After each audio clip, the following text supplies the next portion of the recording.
radio show on 97.7 FM, The City. Greetings, blessings, good fortune, everybody. Glad to see you on this Thursday. It's great, okay? If you saw our preview, and even if you didn't, it's okay, because we are here live from the McAllen Creative Incubator, KCYP, The City, 97.7 FM, here in McAllen, Texas. Okay, it's the Bitcoin Otter Show, and I got a special guest today. I am going to introduce to you Mr. Omar Rodriguez, who's going to give you a few details about him while I get us on the chat for you guys all to participate. Omar, go ahead. Tell us a little bit about yourself, please. I'd like to start off by saying thank you so much for having me on the show today. Of course. Your audience, I feel privileged to be out here and be a part of history. You're sharing the greatness and the future of what is our economic enterprise, and I dig that, man. I dig that all day. Thank you.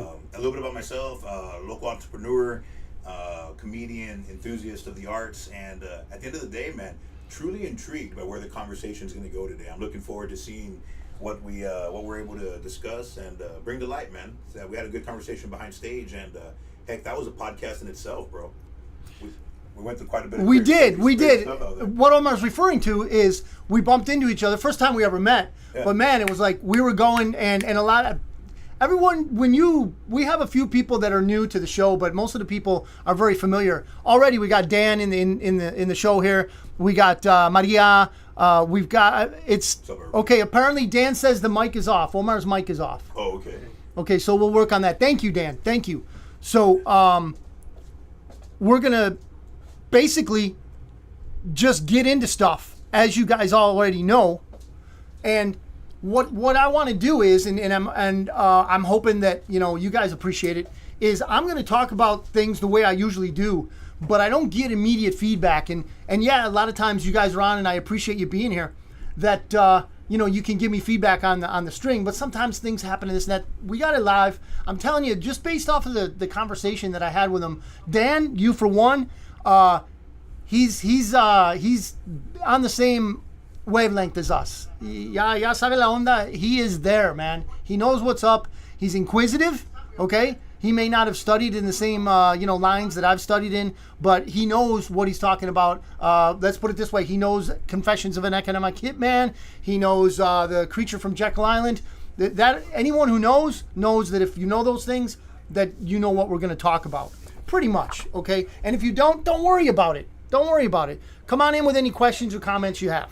So what I'm going to do is I'm going to start off with what we usually start off with. And this is how it works, Omar, usually. Okay, cool, man. Sometimes I believe that the barometer of our financial situation can be read in certain markers. Yeah, and sure. those markers are gold, silver, Bitcoin, and the mortgage rate. Okay? So gold today, when I was doing show prep, $1,920 for an ounce of gold. So again, what I believe that gold is 1,920 times better than the US dollar, right? Simple for me anyway. So $22.96 is today's silver spot, right? So Bitcoin, 30,000 times better than the US dollar, my opinion, right? I'm not a financial advisor, Omar. I mean, if you look at the world debt clock, which is a very interesting tool to Yes. use, you actually are being very, very modest because gold is substantially higher in value based upon the inflation rate of the initial value Absolutely. of what gold is. And many people believe, including myself, that silver for the greater part of the last 5 decades has been definitely market manipulated. Absolutely. And the price of silver has been contained. And a lot of people who have insight into those markets will concur just by the utility of gold, the utility of gold and the utility of silver. Right. Although there is the huge conversation about the Indo expansion into space and how gold is actually one of the necessary substances for interstellar travel. And that's pretty interesting. Dude! I don't know if you checked that out. No, I haven't. That's new to me. But send me some sources, please. We'll share info and contact and all that. Yeah, and I'll follow along, up. by the way. Awesome. Yeah, See, for sure, yeah. see, I told you he's creative. I told you. No. No, there's some truth to that. I hear you. It sounds like it. Usually they're talking about silver as the most usable metal, the most industrial. It has the most industrial uses. On the atmosphere of Earth, yes. But if we're going to start going into interstellar travel, there's some people who believe that they're actually keeping the price of gold down so that they can start preparing for I hear you. mass I hear you. transit I hear you. Because the density of lead versus the density of gold in the dissipating factor of the radar, or not the radar. I'm sorry, of the radiation. Of the radiation. Yeah, Van Allen belt or whatever it is. That's actually brought in is can be reduced greatly. By the amount of gold being used wrapped around, I guess, a space shuttle. Wow. Yeah, I got to look into that. Yeah, you got to look into it. I'll get back with you, everybody, on that one. But you're talking about economics, man. Where are things going, man? What are you thinking, man? What do you want to Oh, economics. Wow. Well, let's put it this way. Let me go on to the last barometer there. Yeah. Our 30-year rate, average U.S., is 7.1%, and it's only been going up. Yeah, for sure. So 15-year rate is not far behind at 6.47 average. Now, oddly, a healthy economy runs at about an 8. Did not know that. Yeah, when you look at statistical analysis of what happens in the market.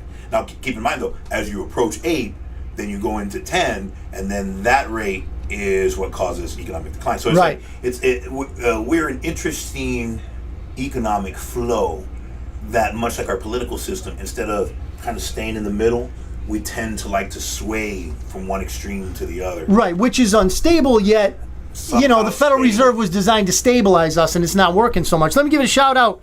We got Dan, the other Dan. Glad to see you, Dan. Is that Dan the Two man? Dans. Or the man? Dan Dan? the man Dan. We got Dan the man and Man the Dan. Man the Dan. Yeah. I gotcha. Okay. And then Albert, good to see you. Good to see you. Okay, says Mike is still off. Dan says Mike is still off. We're working on this, guys. We're trying to get Joe's working furiously behind the scenes. You got to see him. I think there's steam coming out of his ears. It's almost like the scene from Airplane, the amount of sweat that you got just pouring down. Hey, it's the radio. What is it? It's a big green thing with knobs, but that's not important right now. So it's the real deal, man. So, by the way, guys, Omar is a comedian of sorts, okay? Maybe not of sorts. He's a real one. He's a real comedian. So we got a show next week, man. We'll actually be at Barrel House on Thursday the 13th. Barrel House, where's that at? That's in Edinburgh. All right. It used to be the old Cubbyhole. And then on the 14th, we'll be at Kicking Axes here in McAllen. That should be a good show, man. Awesome. We're bringing down Zachariah Tippett, who is most notably known for being on Kill Tony. Okay. Which is like a show with Joe Rogan and, of course, Sweet. Kill Tony. And, Sweet. And then we also got Junebug. Junebug will be coming down. These guys are hilarious, man. They've All right. all over. He's been on the tour with the Latin Kings of Comedy. Just some really funny guys. Cool. We're lucky to be bringing them down. And then we got a lot of amazing comedians been doing comedy for maybe 5 to 10 years. You got Humberto Moreno coming out. He's from here from the Valley, but he's gone all over the place. And you got Roy Gomez and a couple of really talented people. Joseph All right. Soto, who's been out here as well, man. Share with me that info, and I'll share it with my viewers and my For sure. compadres on the Bitcoin Otter station and the Bitcoin Otter Facebook page. Heck yeah, man. So yeah. So what about the Dan? We good with the mic on Omar's side?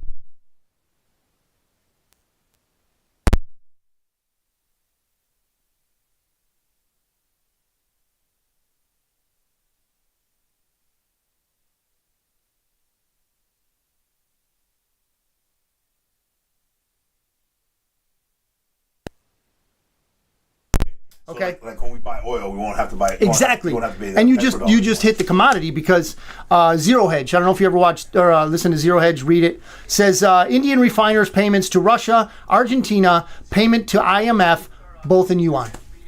So they're basically paying in yuan instead of dollars now.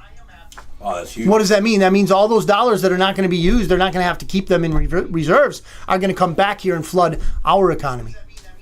Yeah. So what's the solution for that? The solution is to let the system die. It's going to die, Omar. We need it to die. I mean, when you look at death as a whole, it gives the essence of rebirth. So what's the rebirth? The rebirth, in my opinion, Yeah, for sure, man. this is my opinion. Now, the bad guys have one idea of how it's going to work. That's called central bank digital currency. And the good guys have another way that they're not so overt about. Why is it got to be good guys and bad guys? Why can't it be those guys and these guys? Great question. It's because it's the good and evil dynamic.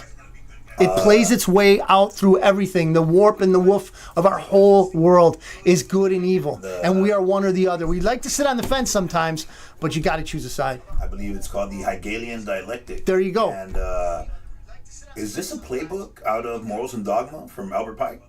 It could be. It could very well be. That's Albert Pike is like ancient Illuminati type stuff, guys. He's going back where they were formulating the plan. We're almost at endgame, ladies and gentlemen. What I'm talking about is these globalist, communist, evil criminals. They have us at the point they thought they had us at the point they wanted us. Do you think they're? I mean, but they don't look at themselves as criminals. Possibly globalists. They possibly do look at themselves as globalists. They're definitely globalists. They have no qualms about that. Yeah, they have no qualms about it, and they have no allegiance to any nation in the world. No, there is no sovereignty of a nation state, according to them. Do you really think that we'll go back to a gold standard? I pray it'll go back to a gold standard. Gold, in the minds of some people, is God's money.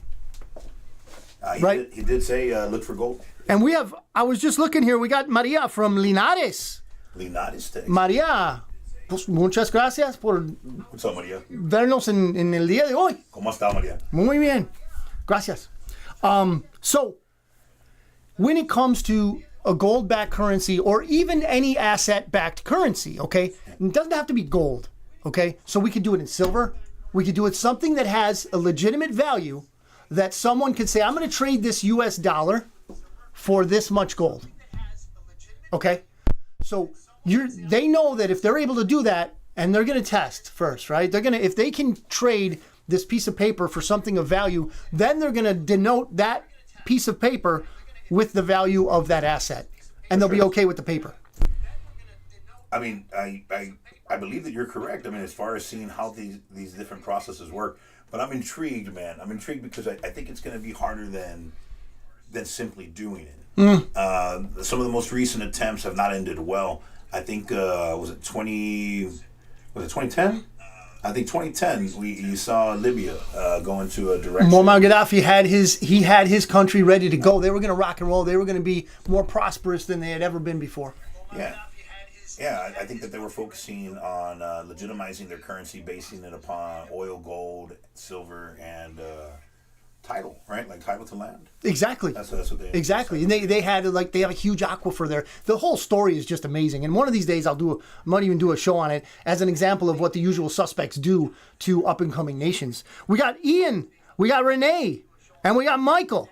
Hey Mike, hey Ian, hey Renee. Glad to see you guys. Ian and Maria's still here from Linares. Awesome. So we're here with Omar Rosselli. Good to see you. We're here with Omar Rodriguez, local comedian. He's going to be coming out. We'll wrap it up. When we wrap up, we'll go again in the beginning of the show if you want to get that review.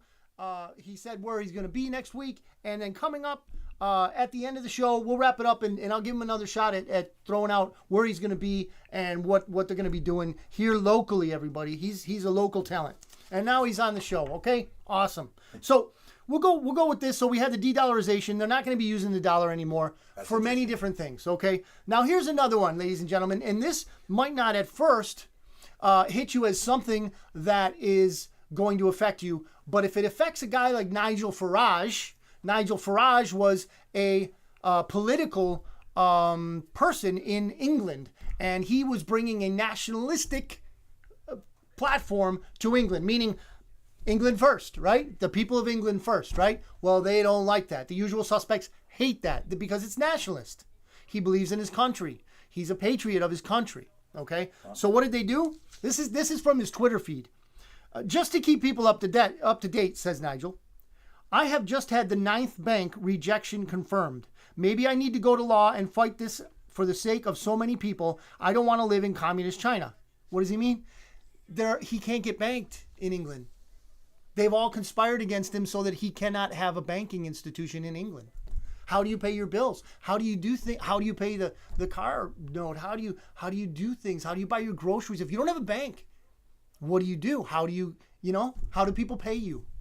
I mean, I guess his option is move out of England.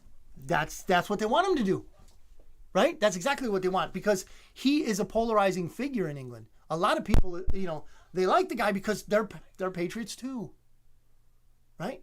So they take the banking away, and here's where I'm going with this. Yeah, one of these days they're going to do it to you, because you know what? They already did it to me. You know why they did it to me?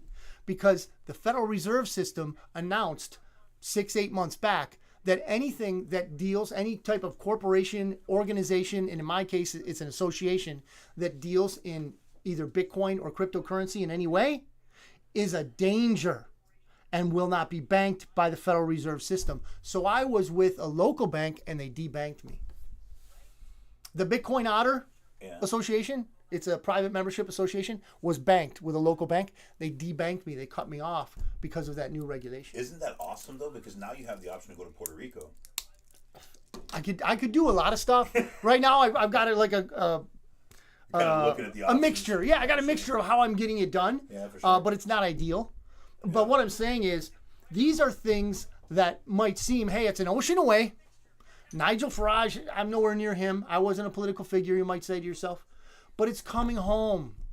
I think it's been here though in what David Icke describes as the totalitarian tiptoe, man. I mean, it's been around for a long time. I had a conversation one time with one of the DAs here locally, and we're talking about mandatory blood draws. And they had one last weekend. And yeah, they did. And my guest for the second hour was a gentleman who was a Reformation preacher. And I go, you know what? As I'm talking to the DA, I go, you know what? I would like to have the same authority. I would like to walk into court on a Monday and randomly at will pick judges and lawyers and have them give me a urinalysis. Mm-hmm. And he goes, it doesn't work that way. And the second guest goes, then that is tyranny. And he goes, who is that? Who said that? And I introduced the man, and he goes on to say, he goes, any man who will subjugate people to something that they're not willing to subjugate themselves to is a tyrant. Absolutely. And it's hard to accept that, you know. Absolutely. But it's kind of where we're at in a lot of different. You look at things like mandatory blood draws is one thing that leads to a whole other series of violations. Your fourth and your Fifth Amendment right. But then unlawful seizure, man. You see a lot of these folks the asset forfeiture. Yeah. That's a huge problem. It is. But the public at large has the attitude that, oh, he was doing something wrong. He's got $10,000 in his vehicle. He's got to be doing something wrong. There's even more to it, I guess, than that. Like there's some people who believe there's a lot of conspiracies, right? Critical thinking. But yeah, man, I guess when you look into those things, man, there's some.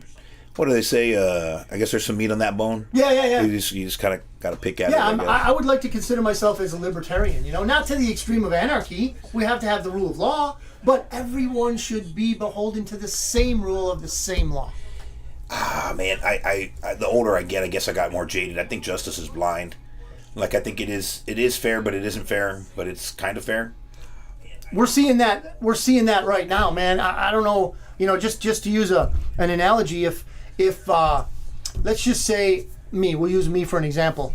Thank God my dad's still alive, right? Do you think that if I went on some sort of bender to Vegas, driving at 172 miles an hour while on coke, and it gets found and thrown on social media, and then I get caught in a gun crime, do you think I'd get a break from that? Do you think the justice system would say, oh, hey man, your dad's who?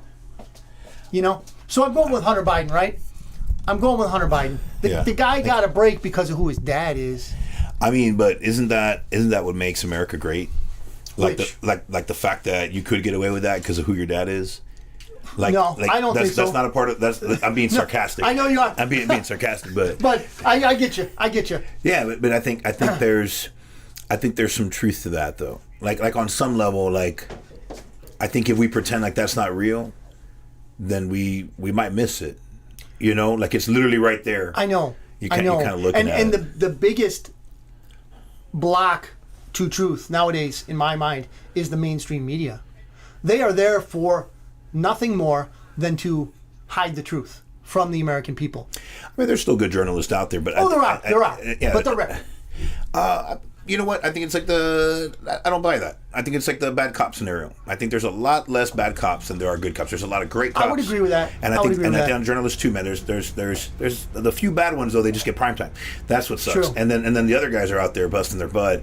You got the Gary Webbs who get accidentally drowned in 3 inches of water or something like that. Gary Webb, ladies and gentlemen, was the guy who brought you the real story of what they used for American Made and Kill the Messenger. Those are the two movies made after Gary Webb's reporting. Yeah, kind of sad though, man. Like when you look at how his life ended up, and it makes me realize too, as somebody who's gone through the attempts at bringing honesty and journalism to truth. Right. I've realized it's not a comfortable subject, and most people don't want it in their own backyard or in their front page.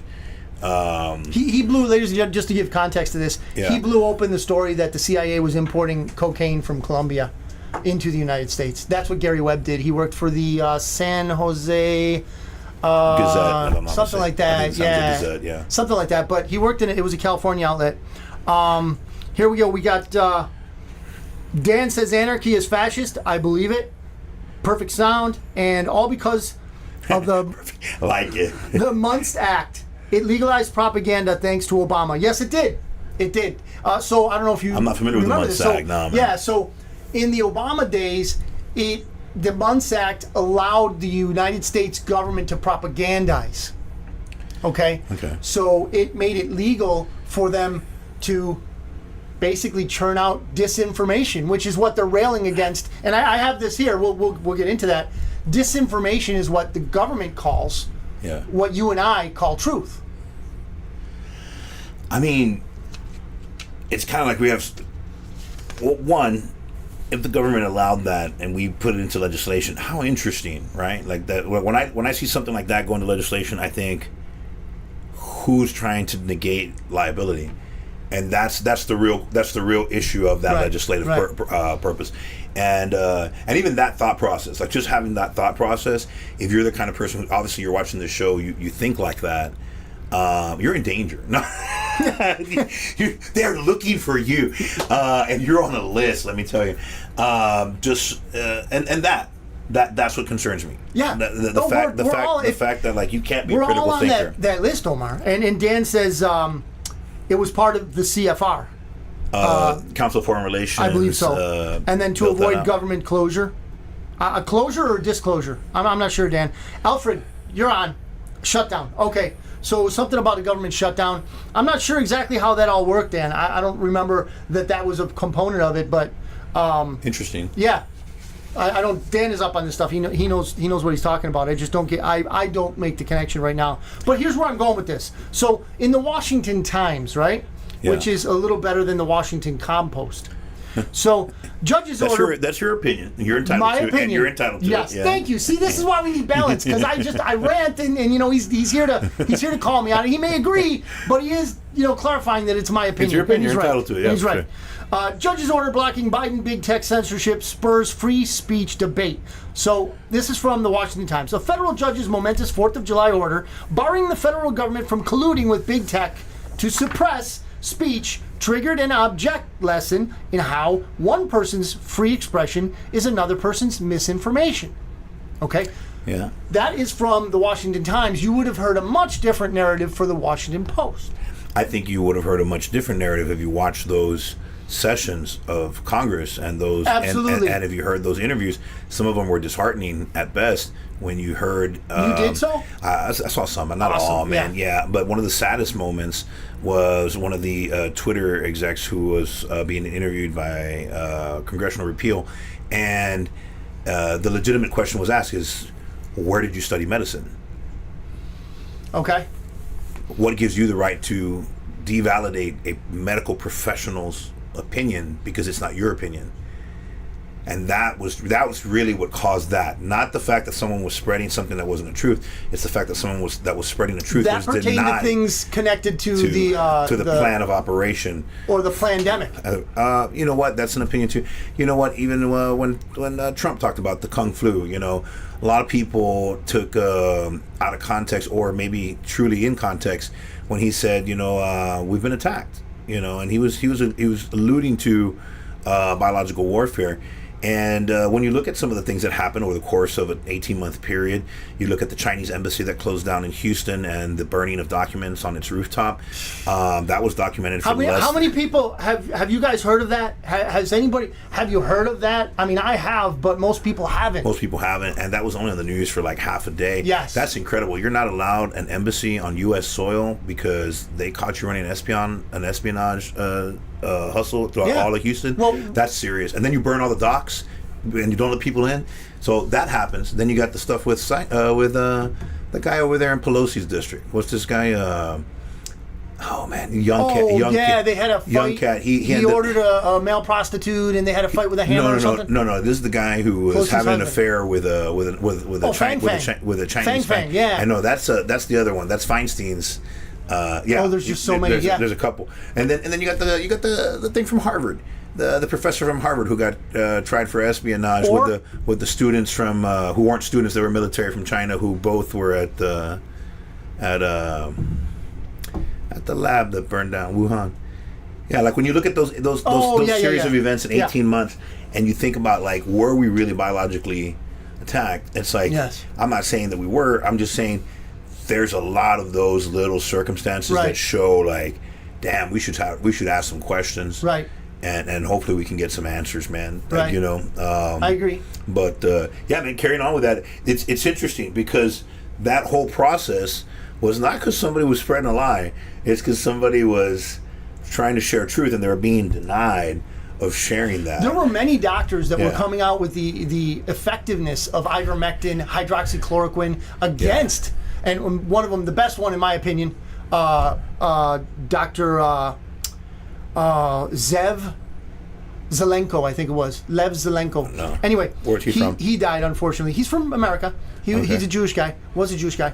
But he was teaching, and he was in New York, of all places, right? So he was actually healing people, and you can't say that. If you're a doctor, you can't say, I cured COVID. You can't say that, right? You can't say those things because it hasn't been proven by the gatekeepers, FDA, right? AMA, all those people have to approve it so that you could say those things. Anyway, he was legitimately curing people using these substances that had been FDA approved for generations. For a long time, right? So he was using these things to get people out of COVID when the plan was to get you intubated because there's money in it.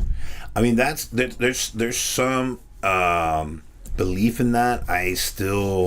I pray that's not the case, man. It's just very concerning. We had a good doctor from the West Texas area who used to sit on the board for Texas's medical board. Okay. And he was appointed under Perry, and his county had a higher number of elderly people, and they had one of the lowest counts of... Was he the guy who used budesonide? I want to say it was. He called it the silver bullet. Yeah. Yeah. And I mean, this is not like a crackpot. Like, this guy's like an appointed I saw him on video articulate his case for that particular medication. And then to see the stats within his own county, it's like, hey, man, obviously this guy kept the people in his county who are statistically older and should have died, at the rates that everybody else did, at a much lower rate by simply implementing some precautionary measures. And it makes you concerned because you got to look at, like, all right, man, like, are we that misinformed, misdirected, and both of those are bad, or are we intentionally disregarding information that could be impacting human life? And then that's even more concerning. Omar, unfortunately, I believe that the powers that be are so evil. I don't think they're bad guys. I think they're literally Satanists, and there is evidence for this. See, you say that, and for the populace out there, mutiny, and this is from a movie, I think it's called Commander. Mutiny is only mutiny in the third person, and the path to hell starts with good intentions. So people don't wake up in the morning. Well, I mean, truly evil people do, right? You got people like Che who made a window so you could watch people get hung for breakfast, but that's but that's different. But then you got people who really really feel that they're changing the world for good. They just take it in this path that leads to the subsequent I don't want to say genocide. I'll agree with you, but let me it won't be my label. It'll be from a guy named Lenin, who said that those people are John Lennon? Yeah. Imagine. Oh God, right? I mean, so nah. So this guy Ilinov, right? As Walter from The Big Lebowski went off on that. Yeah. And he basically said that we need useful idiots, right? You go throughout history and you realize that many people are viewed that way and used that way. But those are the first to go in a communist regime. Like these people, these people who think that, oh, you know what, and I got a story. I don't know if we'll get to it, but I got a story about misgendering someone, right? So if you want to be called a she and I call you a he, now in Michigan, I'm liable to a felony charge for $10,000 fine. No way, bro. Way. That's not possible. Yeah. So, and I'll get into it in a little bit. But the fact of the matter is, you have these people that believe they're doing good. I have nothing against a man who wants to be a woman or a woman wants to be a man. I have nothing against those people, Omar. I have no ill will against them. I wish them the best. But we can't dictate from a place of what I'm going to call, this is me, I'm not bringing you into my jackpot, privilege. Why do I say that they're privileged? Because they have more press, they have more proponents, they have more feel-good organizations than the average guy who just goes to work. I mean, last month of June was Men's Mental Health Awareness Month. Okay. You look at that, there's no big stink about it. No one talks about it. Chris Rock, comedians, one of the last places where you can be honest. We hope. Well, we can. Chris Rock says this. He goes, dogs, women, children are loved unconditionally. Men, there's conditions. Yeah, you got a point. And that's not necessarily a bad thing. That's not a bad thing. That's what made the world what it is today. Right. Whether people like that or not, it is man's world. You know what I'm saying? I agree. I'm not saying that it makes it better or worse. I'm just saying it's the world we live in today. Mm-hmm. I think it's dangerous though. It's dangerous to see grown men fighting grown women.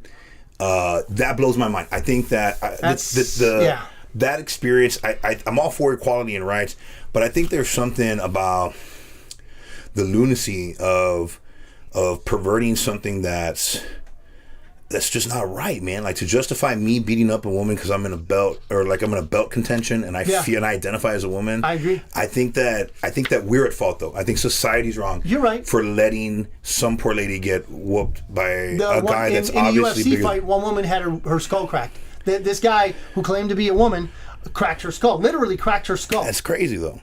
But we allowed that. That's shameful. Yeah. Like that's shameful. I agree. You let them get in the ring. It's totally dangerous. We have to own that at some level. Yeah, on some level you have to. Yeah, and you have to accept like, dude, what were we thinking? Yeah. Yeah. And it carries on though. It carries on with this Michigan law. Let me touch on it now that we touched on it. Yeah, for sure, man. So where is it here? Basic human rights are important, man. I think some people misconstrue that any one group of people should be deemed more worthy of rights. If we're entitled to them and it's our right, we should all be safe. We should all never fear being beat upon or preyed upon for whatever capacity. This is from the Right Scoop. I dig for different viewpoints on. That's cool. I've seen them before on Drudge and stuff. Yeah, so cool. Michigan House passes bill that will make misgendering someone a felony. That's so wild. Yeah, a recently passed bill in Michigan could make it a felony to intimidate someone by intentionally using the wrong gender pronouns, according to some legal experts. Michigan State's House of Representatives has passed Bill HB 4474, a piece of legislation that criminalizes causing someone to feel threatened by words. Have you seen that African-American guy that's on TikTok, and he's 30 years old, and he doesn't understand why he's been out of place his whole life, and he realizes it's because he's really a 30-year-old white guy with good credit. He identifies as that. And he's like, I have been out of place my whole life. I've seen that. And it's because I'm white. Yes. And I have good, and he's like, and I'm watching this and I'm like, that's his right. Like, you know what I'm saying? Yeah. Like if we're going to give that. If you're going to give it, and if he's going to live it, if he's going to be like, it's who I am. Who the hell are you? But here's where that works, Omar. He's taking it to its logical conclusion. The powers that be want us to stop it. They don't want logic. They want agenda. They have no use for logic. I would like good credit. I know. I would like to identify as a thin, in-shape, six-pack multi-billionaire. And ladies, Joe, can you get on the video enhancer? Can you get that done? You don't have that filter? Can you get that done for Omar? You don't have the Flaco filter? The Flaco filter. Yeah. Flaco con feria. It's the green one with the. That'd be great, right? But think about we're laughing about it. Yeah. But we're living it. At the same token, we're living that reality of like. I think we complicate stuff though, bro. Oh, sure. At the end of the day, if it's about taxes and property, make it about property and make it about taxes. If it's about insurance, make it about insurance. Right. But when you get this convoluted understanding of a construct that will push society into guys beating up girls, and me not being able to be rich and white and thin by my thought alone. It's also about division, Omar. On some level, on many levels, it's about division. They don't want you and me getting together. They want to divide us, because if you and me start getting together and discuss things that bring us into commonality, we're stronger. We're a stronger nation. I've seen that in the. I've seen that in the community conversation. Like, in talking to other people, most people would agree on what is logical, but they are not the people who go out and vote, and they're not the people who go out and write legislation. Sure, those people have other perspectives, and we're too busy. Most of us are too busy. You got 4 kids. You're at home. You're cooking dinner. You don't got time to go to county hall meeting at 6:30. I agree with you so much, Omar, but I don't know if you believe this, and I'm not, won't put you in my jackpot. This has all been planned.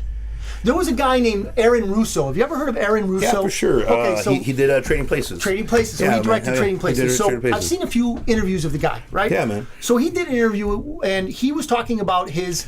It just happened surreptitiously. De repente, he had a friendship with David Rockefeller, and he was as surprised as anybody. And he's like, I had no idea why this guy. The younger, yeah. He says, I have no idea why this guy's talking to me. I have no idea why this guy considers my opinion this, that, or the other. But he says in one of their conversations, and he had it like you and I are having a conversation as equals, right? So he and David Rockefeller were talking, and David Rockefeller says to him, hey, what do you think about women's lib? Aaron's like, yeah, man, I think it was right. It was about time till, they could get, women could get to vote. It was about time till they had equal rights. It had this, that. He said, and David said something to the effect of, well, that wasn't really why we did it. He's like, what do you mean? He's like, the reason we did it was because now you have 2 people leaving the house. You're going to need 2 cars. You're going to need to provide lunch for 2 people. You're going to pay taxes on 2 incomes. You're going to need a wardrobe for 2 people. And the kids are going to be raised by the state. Well, then when you look at that construct, and then you say being raised by the state, from a critical thinking perspective, man, you got to look at the straw man theory, and then realize that there's a possibility that each one of us, alive or dead, tomorrow, is worth an estimated $1.3 to $3.2 million in tax revenue over the course of our life. Real quick, Dan says the breakdown of the nuclear family, which is exactly what I believe was intended. I believe that the breakdown of the nuclear family was LBJ's fault and his war on poverty, causing single families to incentivize women leaving their husbands for the sake of more funding. Interesting. I haven't heard that angle, but I'm interested to look at it. It really is. It's sad, man. And statistically, that would help you get more children be wards of the state, which is what they want. And LBJ was a super freak, man. And LBJ, arguably through, and like they say, path to hell starts with good intentions. Arguably through the civil rights movement and the construct of funding for subpart living, it's like they say, man, teach a man to fish. Yeah. You teach him to feed himself. You give a man a fish, and he's going to keep getting fish. Right, exactly. So that construct and that basis, making a prominent move for single-family homes, destroyed the modern family. And impacted multiple generations of. You ever checked out Freakonomics, man? I've heard of it. I think I may have touched at it a few times, but not a lot. I tripped out with. Who's behind that? That's Friedman, world economic professor. Wrote books like 2021 and The World is Flat, and a lot of political guys read his books, man. But very interesting. He talks about how Africa. Will be taken over by China and Russia, which is now happening. It's a book called 2022. It's happening now. But one of the things he talks about in the previous book, Freakonomics, they break down how, by killing all these children, he's talking about Roe versus Wade, and he's talking about by doing that, you'll save future generations because you're eliminating the impoverished. So it was really a eugenicist movement. Which is the way. Which it's just interesting. It's interesting. Margaret Sanger. Margaret Sanger, yeah, man, founder of Planned Parenthood. Yeah, she was an avowed eugenicist. Yeah, she was very interesting. And a huge racist. I mean, if you look at abortion, unwanted and undesirables is the correct term. There you go. Yeah. Unwanted, undesirables. Yeah, we want to use the correct terminology here, ladies and gentlemen. You got to be politically correct. Yeah, on those exactly. Things. This is from Ms. Margaret Sanger, that is worshipped by the National Organization of Women and other organizations that don't really stand for women. My opinion. So, I got a great joke for you one day. Can we do it here? Probably won't play over as well, but I'll give it a shot. Okay. Works all right. better As long as there's no, any bad words or anything, because no, man. Okay. Sometimes kids watch. Hey, got a job. Everybody starts clapping. All right, I'm like, I work for after 2 weeks of training. This is your bit? This is my bit. I go, after 2 weeks of training at a pizza party, I get to make Americans. That's right. I work for the Social Security office, ladies and gentlemen. I go, don't clap for me. I'm dead like the rest of you. I got to show up and answer questions and stuff, man. I go, but first day on the job, guy walks in. He goes, soy americano. I go, no, you're not, sir. You said that in Spanish. Have a seat. Guy sits down, and he goes, what's up? I go, what's up? What do you want to do? What do you want to do in this country? What are you going to do for a job, man? He goes, I got a good idea. I go, what is it? He goes, I want to sell drugs. I go, pfft. I go, bro, I'm from the South Side. I go, everybody wants to sell drugs. You can't sell drugs in this country. He goes, nah, man. I did my research. Pay my taxes, keep good records, open a pharmaceutical company like Pfizer. I'm like, this guy's been in the country 30 seconds. He knows how to run it better than I do. He knows the scam. I'm like, all right, man. If plan A don't work, tell me you got a plan B. He goes, makes more money. I go, makes more money. I go, what are you going to do? He goes, I'm going to kill kids. I go, bro, you can't kill kids in America. He goes, no, man. I did my research. Pay my taxes, keep good records, open Planned Parenthood. I'm like, man, this guy's plan B is our plan A. I go, all right, man. I go, all right, if you can't sell us drugs and you can't kill our kids, bro, do you got a plan C? He goes, yeah, makes the most money. I'm like, what is it? I go, let me guess. Pay your taxes, keep good records. He's like, yeah, man. He goes, open up a franchise, serve fast food, get people to die, then sell them the drugs, then kill their kids.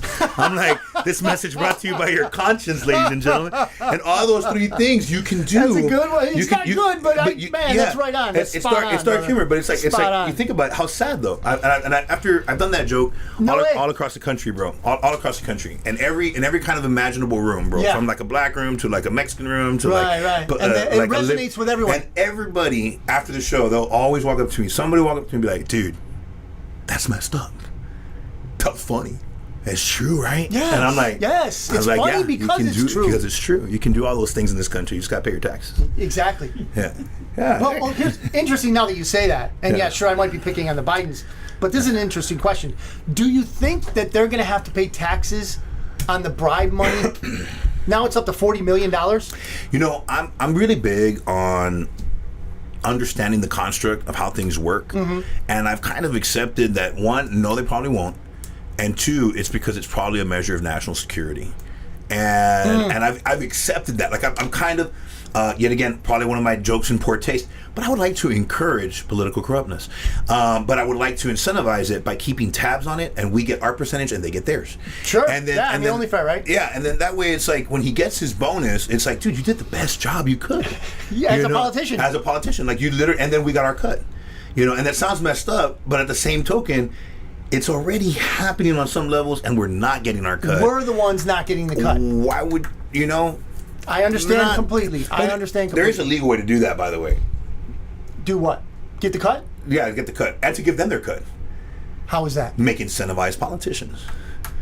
Is that kind of like along the lines where they do the NASCAR thing, where they wear their kind of like the jacket, their sponsors? Yeah. So they got their sponsor. Whoever bought them. Yeah, like you got Halliburton right here. Yeah. They're right there, and they just put it on their suit as they walk onto the. Dude, I'm down. If you're gonna cut me a check for $500K, I will rock that. Yeah.